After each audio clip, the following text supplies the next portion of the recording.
he was sharing about some of the things that have been going on in the Philippines.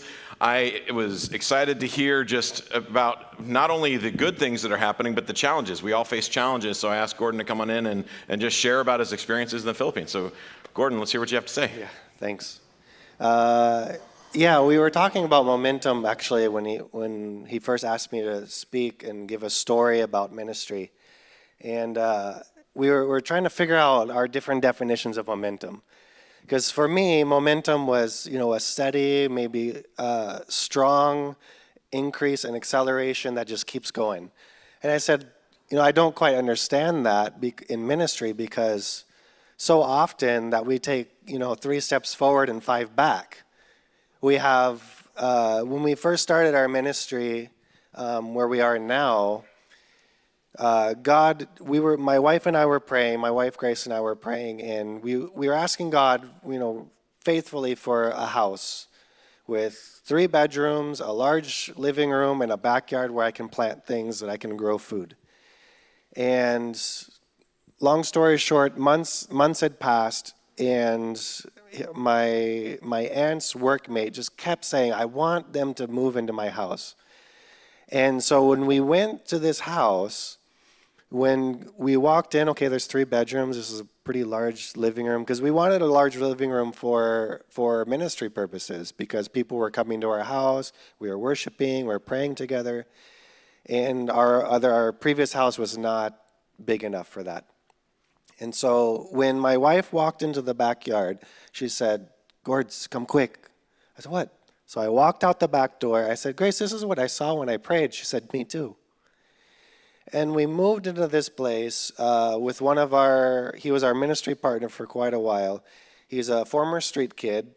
He moved into our home, and now he's a missionary with YWAM in Manila. But we kept saying to each other that we live right next door to this lower income community. All of them are squatting on the land, and people had told us it's dangerous, don't live there. Everyone was afraid for us. Then they said, you shouldn't do ministry there because it's not worth it. These type of people, they're not going to change. They're addicted to drugs and alcohol.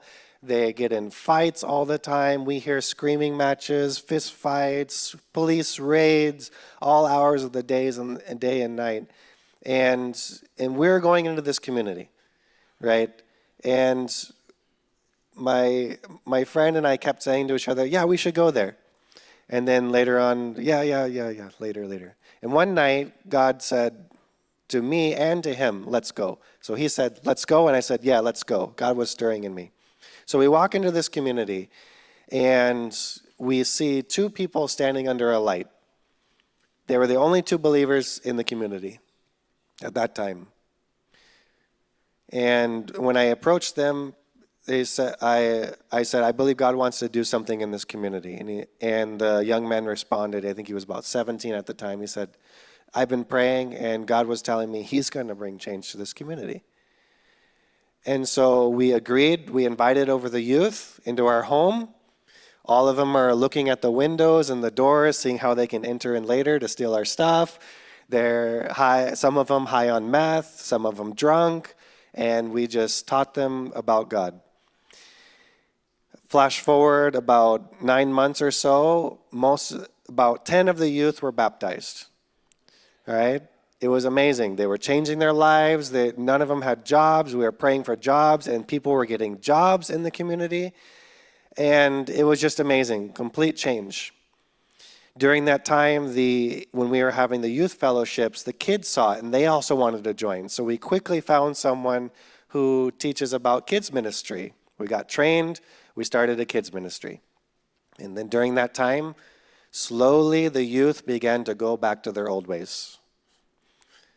And it crushed us. It's like, God, what are you doing here? Like, they were baptized, they were changing, their lives were improving, and then they just suddenly, every time they saw us, they go, hi, and then walk away, right? And they wanted nothing to do with us. And yet the kids ministry began to flourish.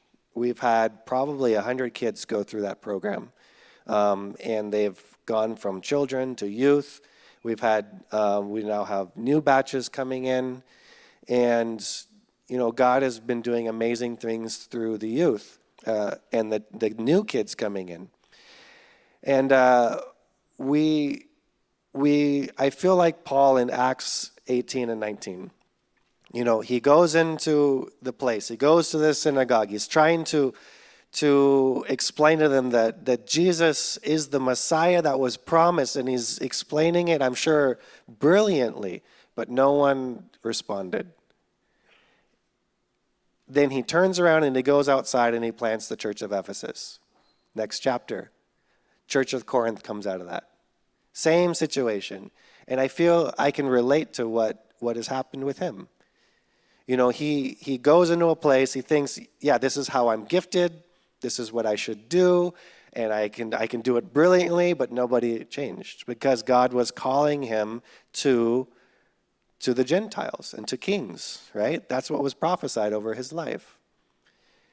And so for me, momentum is moving with God in the moment, being discerning, and man, strategizing is important, but how many times we've strategized and it just doesn't work out.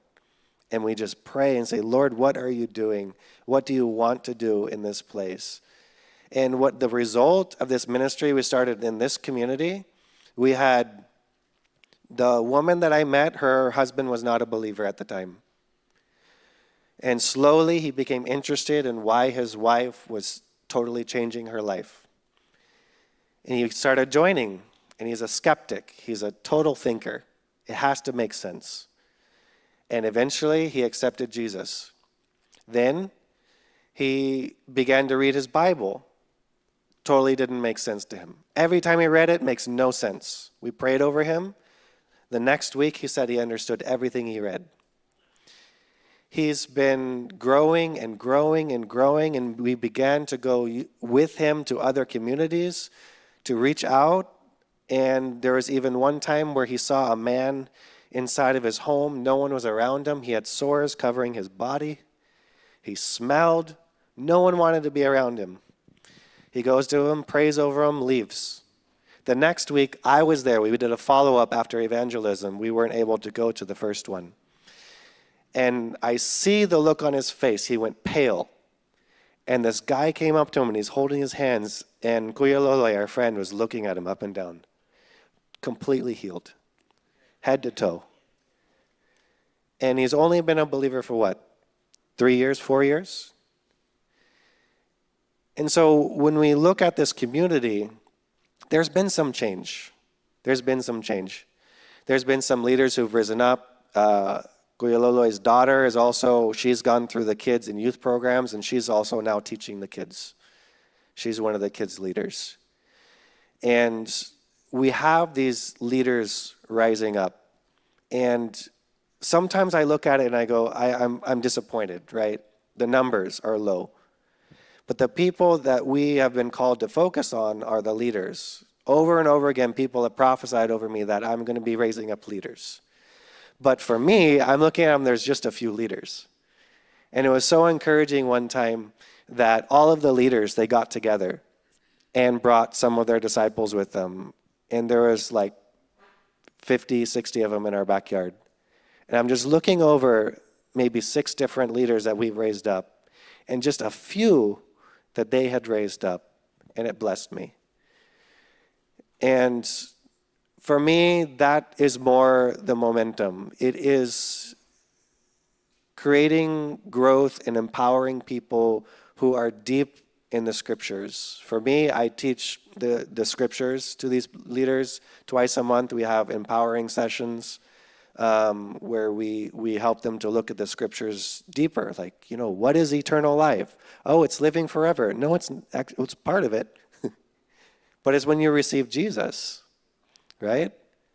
And so we talk about these deeper things that maybe even most churches don't even really discuss. We sort of glance over them. It was questions that for me, honestly, sorry, no offense to our church, but I didn't ever have these questions answered, honestly. And it got to the point where I thought I had to know them, but I was too afraid to ask because I'd been a believer for so long.